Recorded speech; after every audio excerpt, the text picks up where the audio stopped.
اور جی جی بہتر ہو سکتا ہے. مظہر بلّہ صاحب چونکہ بریک سے پہلے بھی آپ بات کر رہے تھے, آپ کو یاد ہوگا آصف علی زرداری صاحب نے کہا تھا ایک جلسے میں وہ تقریر کر رہے تھے, اس وقت وہ پی ڈی ایم چھوڑ چکے تھے, پی ڈی ایم سے باہر تھے, انہوں نے کہا تھا جی ہم آپ کو فارمولہ دیں گے اور ہم سے بات کریں, پہلے لاڈلے کو ہٹائیں. اور ابھی بریک سے پہلے آپ کہہ رہے تھے جی ملتان اور کراچی کی جو ملیر کی سیٹ ان کو ملی ہے, بینیفیشریز سب سے زیادہ اس وقت جب پی ڈی ایم کی بات کرتے ہیں یا حکومت کی بات کرتے ہیں تو پاکستان پیپلز پارٹی ہے.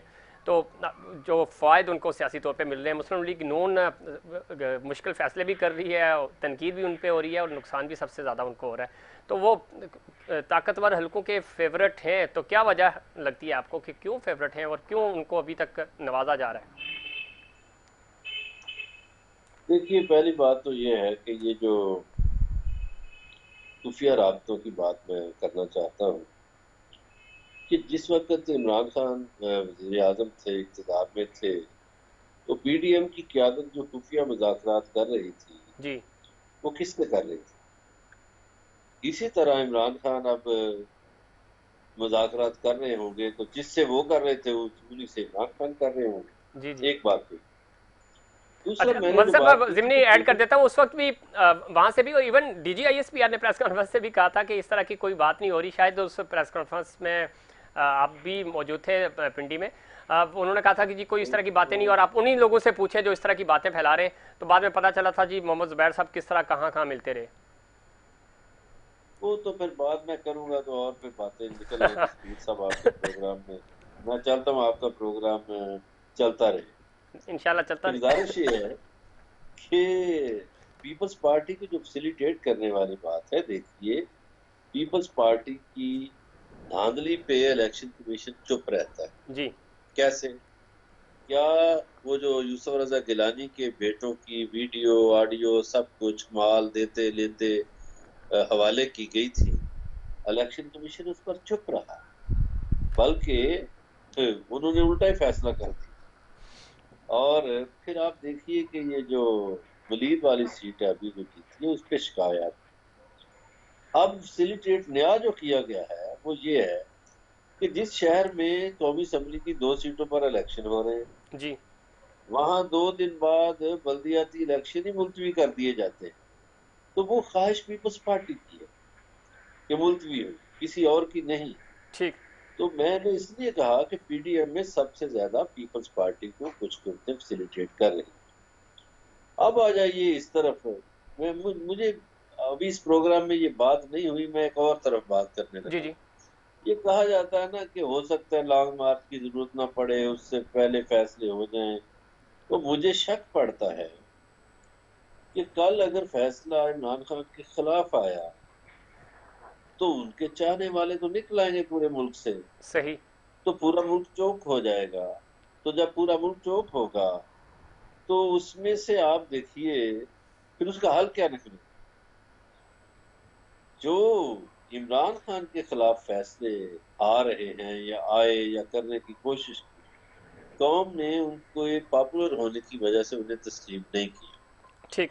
اور جو پی ڈی ایم کی قیادت کی بریت کے فیصلے ہو رہے ہیں, بے شک وہ فیصلے ہو رہے ہیں, عدالتوں سے ہو رہے ہیں, لیکن قوم کے دل اسے تسلیم نہیں کر رہے. بالکل ایسے ہی. لوگوں کے دلوں کے نزدیک وہ فیصلے درست نہیں ہوں گے, لوگ نہیں سمجھتے کہ وہ درست.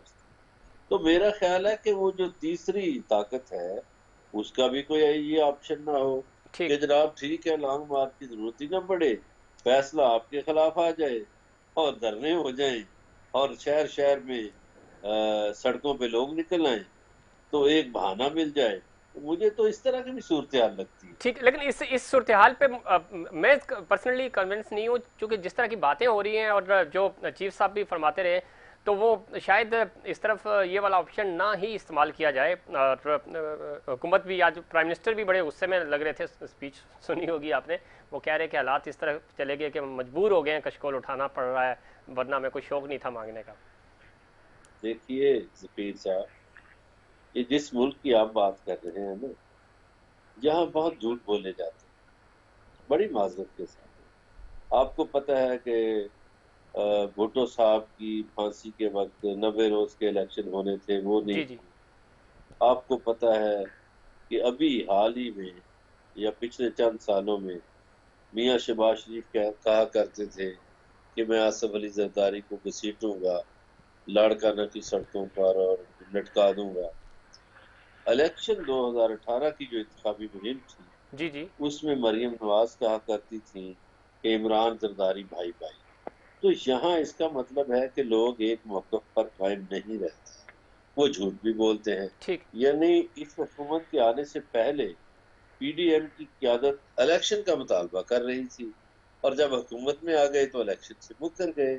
تو یہاں تو آپ جن سیاستدانوں کی بات ذکیر صاحب کر رہے ہیں وہ اللہ ماشاءاللہ جھوٹ بولنے میں اپنا ثانی نہیں رکھتے. تو پاکستان میں وعدوں سے مکرنا، باتوں سے مکرنا، یہ میرا خیال ہے ایک رواج بن چکا ٹھیک ہے. ہے. مظہر مجھے اللہ صاحب، بار چونکہ بار آپ نے ذکر کیا مہنگائی کا بھی، اور اس وقت پی ڈی ایم کا مطالبہ یہ تھا بنیادی کہ فوری الیکشن کرائے جائیں، تو برطانیہ میں تو تبدیلی آ گئی سر. وزیر اعظم چلی گئی ہیں، انہوں نے کہا جی میں مہنگائی کنٹرول نہیں کر سکی تو اب مستعفی ہو گئی ہیں کچھ. یہاں بھی آنے والی ہے، یہاں ابھی مانا نہیں جا رہا اچھا. کنٹرول، تو یہاں بھی بہت کچھ نہیں ہو رہا. ٹھیک. دیکھیے لیکن سر اپریل میں مظہر ظفیر صاحب ادھر یہ ہوتا ہے کہ ادھر مستعفی ہوں یا نہ ہوں، یہاں سے جس طرح بھی نکالے جائیں جاتے پھر لنڈن نہیں ہے. صاحب ایک اور میں حقیقت آپ کو بیان کرتا چلوں.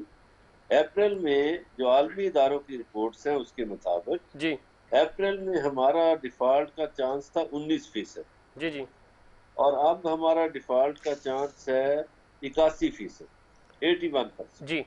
اب مجھے بتائیں کہ پاکستان کے چانسز ہیں ڈیفالٹ کے 81%. اگر آج خدا نخواستہ میرے منہ میں خاک ہمارے دوست ممالک اپنے ریزرو جو انہوں نے رکھوائے ہوئے ہیں ہمارے پاس کچھ پیسے وہ واپس لے لیتے ہیں ٹھیک. تو پاکستان ڈیفالٹ کر جائے گا. آپ جس شہر سے بول رہے ہیں اس شہر میں 1,87,000 ایل سی کھلنے والی ہیں. تو وہ دیکھیے پاکستان تماشا بنا ہوا ہے. اگر وہ ایل سی کھلیں گی جی جی. تو ڈالر کہاں سے کہاں جائے گا. تو اب تو وہ ادارے بھی تنگ ہو گئے ہیں. دیکھیے انہوں نے بھی باہر سے پرزے منگوانے ہیں اور چیزیں منگوانا ہوتی صحیح. ہیں.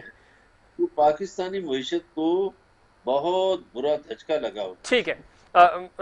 کس طرح دیکھتے ہیں بشیر بخاری صاحب، چونکہ وقت کم ہے، آپ موجودہ جو صورتحال ہے، اور استعفیٰ تو ظاہر ہے کسی نے نہیں دیا، ادھر زبردستی نکالے گئے ہیں، مستعفی تو کوئی نہیں ہوتا.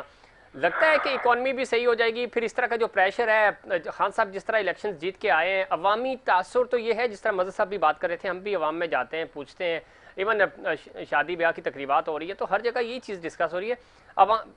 عوامی حلقوں میں تو خان صاحب مقبول ہیں اور ووٹ بھی ان کو پڑ رہے ہیں، تو یہ سارا پریشر ہے. خان صاحب کہہ رہے ہیں کہ جی اسٹیبلشمنٹ بھی جو ہے وہ عوام کو دیکھ کے، حالات کو دیکھ کے فیصلے کرتی ہے، اپنے رخ بدلتی رہتی ہے. اور ہم نے دیکھا خان صاحب کے بارے میں کہا جا رہا تھا کہ شاید یہ 10 سال کے لیے وزیر اعظم آئے ہیں، 5 سال یہ مدت بھی پہلے وزیر اعظم ہوں گے جو پوری کریں گے.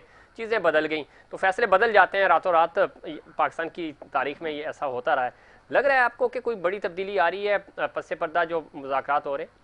جی دیکھیے، اتنے زیادہ آپ کے ایک سوال میں اتنے زیادہ سوالات ہیں، مجھے نہیں پتا آپ کے پاس ٹائم کتنا ہے. یہ بس اب آپ ہی بولتے رہیں گے، پھر ہم بریک وائنڈ اپ کر دیں گے. جی. ایک تو یہ کہ سب سے اہم بات کہ پاکستان اور انگلینڈ کی جمہوریتوں کا کمپیریزن ہی بنتا غیر تو خیر نہیں مناسب ہے. سی ٹھیک بات ہے. ہے.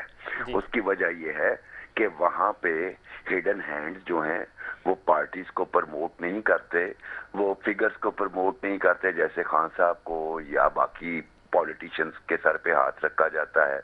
پارٹیز جو ہیں اور حکومت اپنے فیصلوں میں آزاد ہوتی ہے، ان کی پالیسیز یرغمال نہیں ہوتی. وہ جمہوریت ہے. ہمارے ہاں جمہوریت کے لیے لفظ استعمال ہوتے ہیں کنٹرولڈ جمہوریت، ہائیبرڈ سسٹم. ٹھیک ہے. پاکستان وہ واحد جگہ ہے جہاں پہ تقریباً دنیا کے تمام طرز ہائے حکومت استعمال ہو چکے ہیں. ہم سٹارٹ ہوئے گورنر جنرل سے، پھر وزیر اعظم آئے، پھر درمیان میں 6-8 وزیر اعظم تبدیل ہوئے، ڈسکوالیفائی ہوا، وزیر اعظم کو ہینگ کیا، ڈکٹیٹرشپس آئیں، تو سارا کچھ صدارتی نظام ہے، سارا کچھ ہم ٹرائی کر چکے ہیں. اس لیے سب سے اہم بات تو پہلے ہم اس بات پہ قائل ہوں، اور اس میرا خیال ہے اسی بات پہ ہی قوم کو رہنا چاہیے کہ جو بھی جمہوریت ہے جس میں آپ بڑے آرام سے الیکٹڈ پریزیڈنٹ کو, الیکٹڈ پرائم منسٹر کو گالی دے سکتے ہیں, وہی آپ کے لیے اچھی ہے. اس کے علاوہ تو آپ کسی کو کچھ کہہ نہیں سکتے. تو یہ موازنہ ہی غلط ہے. دوسری بات, جو چیزوں کو میں ذرا مختلف انداز سے دیکھتا ہوں, عمران خان صاحب کی پاپولیرٹی 2018 میں کریٹڈ تھی, مینجڈ تھی, آرکیسٹریٹڈ تھی. اب عمران خان انتہائی پاپولر لیڈر ہیں, اور انتہائی پاپولر لیڈر ہونے کا مطلب انہوں نے 6 سیٹس جیتی, لیکن میں ان کی ایک سیٹ کو ہارنے کو بڑا وہ دیکھ رہا ہوں ڈفرینٹ انداز سے. مرزا برلاس صاحب نے ٹھیک کہا, دیکھیے دھاندلی کی شکایات تو ان حلقوں میں بھی ہوئی ہیں جہاں پہ پی ٹی آئی جیتی ہے. کے پی میں پری پول ریگنگ کی بات ہوئی, پوسٹ پول ریگنگ کی, پولنگ ڈے ریگنگ کی بھی بات ہوئی, ان پہ ہم غور نہیں کرتے. لیکن مسئلہ یہ ہے کہ 6 سیٹیں ایک extra ordinary super popular leader جیتے اور ایک ہار جائے جہاں پہ ٹرن آؤٹ تھا 8% کراچی میں, جس حلقے کی بات کر رہے ہیں. تو یہ میرا خیال ہے کہ یہ کوسچن مارک آ جاتا ہے. دوسری بات یہ کہ ایک اور اہم بات, وہ 2018 میں فاروق حبیب صاحب نے 1,12,000 ووٹ لیے تھے فیصلہ آباد سے. عمران خان صاحب نے 99,000 ووٹ لیے ہیں, ڈسپائٹ دا فیکٹ کہ انہوں نے ہر حلقے میں جا کے بڑے بڑے جلسوں سے خطاب کیا. تو میرے اندازے میں وہ جو پاپولیرٹی گراف تھا نا, سم ہاؤ وہ ہلکا سا اسے کہیں ڈیمیج ہوا ہے, اور اسی چیز کا ادراک کرتے ہوئے خان صاحب بھی اب یہ انڈیکیشن. لیکن بخاری صاحب, یہ ضمنی انتخاب ہے تو اس میں ویسے بھی ظاہر عام تعطیل بھی نہیں ہوتی, بہت سارے ایشوز بھی ہوتے ہیں. جی دیکھیے وہ بات ٹھیک ہے, لیکن معاملہ ہے خان صاحب کا, ان کے جلسوں میں بھی تعطیل نہیں ہوتی تھی اور لوگ پورا دن گئے ہیں. جی ٹھیک ہے. اور دوسری بات یہ ہے کہ جب پاپولیرٹی کا ہم بھی ایڈمٹ کریں نا کہ super popular in the history of Pakistan, تو پھر ایسی صورتحال میں جب انہوں نے اپنے کینڈیڈیٹس جو اوریجنل کینڈیڈیٹس تھے ان سے کم ووٹ لیے, اور کئی جگہوں پہ تو مثلا جیسے ننکانہ میں بڑا ٹف کنٹیسٹ تھا, جیسے ایمل ولی خان نے بڑا اچھا کنٹیسٹ دیا, تو ہمیں تو یہ امید تھی کہ ہر حلقے میں جس طرح انہوں نے کہا یہ عوامی ریفرینڈم ہوگا تو اپنے اصل ان سے زیادہ ووٹ دیں گے. معاملہ ہار جیت کا نہیں ہے, معاملہ عوام کی پلس کا تھا. تو آنے والے دنوں میں صرف میں یہی دیکھ رہا ہوں کہ اگر چیزیں سدھرتی ہیں, یہ واپس پارلیمنٹ میں جاتے ہیں, جو کہ پاکستان کو سنبھالنے کا ایک ہی طریقہ ہے کہ یہ جائیں واپس اور جا کے فلور پہ جا کے جو بھی گفت و شنید ہے وہ کریں, اور جو بھی موومنٹ ہے وہ ان سائڈ پارلیمنٹ چلائیں. اچھی اسٹرینتھ ہے ان کے پاس. اور یہ بخاری صاحب چونکہ وقت ختم ہو گیا, لیکن میں جاتے جاتے ایک 10 سیکنڈ کا جواب آپ سے بھی اور مظہر اللہ سے بھی لوں گا. پولیٹیکل سٹیک ہولڈرز فیصلہ کرنے, آج بھی وزیر اعظم نے کہا کہ ہم 4 سال ہاتھ نہیں ملایا ہمارے ساتھ وزیر اعظم یعنی اس وقت عمران خان صاحب نے, اور اب یہ کہتے ہیں کہ آئیں ہم سے بات کریں. پولیٹیکل سٹیک ہولڈرز, چاہے ایک بندے کی بھی کوئی پارٹی ہے اس کی نمائندگی ہے کسی صوبائی یا نیشنل اسمبلی میں یا نہیں ہے, سٹیک ہولڈرز بیٹھ کے فیصلہ کریں اور اصلاحات لائیں, ریفارمز کریں الیکشنز کے حوالے سے اور فیصلہ کریں. اگر تو تیسری تھرڈ پارٹی نے فیصلہ کیا تو ظاہر ہے وہ کسی ایک کے خلاف تو جائے گا. تو سٹیک ہولڈرز کیوں نہیں بیٹھتے, اپنے فیصلے خود کیوں نہیں کرتے, کیوں وہ عدالت یا پنڈی کی طرف رخ کرتے ہیں؟ جی ہماری یہی خواہش ہے, اور سٹیک ہولڈرز کو ہم بار بار یہی کہتے ہیں کہ یہ چونکہ سارا الزام آپ پہ آتا ہے تو یہ اس کا کوئی فارمولا نکالنے کی ذمہ داری بھی آپ کی ہے, اس بھی اختلافات بلا کے بیٹھیں. لیکن پچھلے 4 سال سے تو ہم خان صاحب کی ضد دیکھ رہے ہیں, بلکہ 2013 سے دیکھ رہے ہیں. اور اب ان کی ضد شروع ہو گئی سر؟ نہیں, میرا خیال ہے یہ ولنگنس شو کر دیں گے. اچھا ٹھیک ہے. مدد صاحب وقت ختم ہو گیا, 10 سیکنڈ آپ کے, آپ اس پہ کیا کہنا چاہیں گے؟ اچھا, مجھے نہیں لگتا کہ اکٹھے بیٹھ سکے, اس لیے کہ یہ بہت دور جا چکے ہیں, ایک دوسرے کو کے خلاف بڑی باتیں کرتے ہیں, بڑے جلسوں میں کرتے ہیں. ان کو کوئی تیسری قوت بٹھائے گی, یہ خود نہیں بیٹھے. تو سر جب تیسری قوت بٹھاتی ہے اور جو اس کے جو نتائج آتے ہیں اس کو پھر پہلی قوت یا دوسری نہیں مانتی نا, مسئلہ یہ ہے. جی وہ منوا لیتے ہیں. اچھا چلے, بہت شکریہ آپ دونوں مہمانوں کا, اور دیکھتے ہیں کہ کل کیا فیصلہ آتا ہے. اور بڑا اس کل کے دن کو آج سے ہی اس کے اوپر بات ہو رہی ہے, اور تاریخی فیصلہ کہا جا رہا ہے, پاکستان کی سیاست کا رخ بدلے گا. دیکھتے ہیں کہ پچھلے فیصلوں کی طرح یہ بھی فیصلہ جو ہے ایک نارمل فیصلہ ہی ہوگا کہ یا واقعی میں پاکستانی تاریخ میں ایک گیم چینجر ثابت ہوگا. ناظرین, یہ تھا ہمارا آج کا پروگرام. امید کرتا ہوں دیگر پروگرامس کی طرح آج کا پروگرام بھی آپ کو پسند آئے گا. مجھے اور انسائڈ پاکستان کی پوری ٹیم کو دیجیے اجازت. اللہ نگہبان.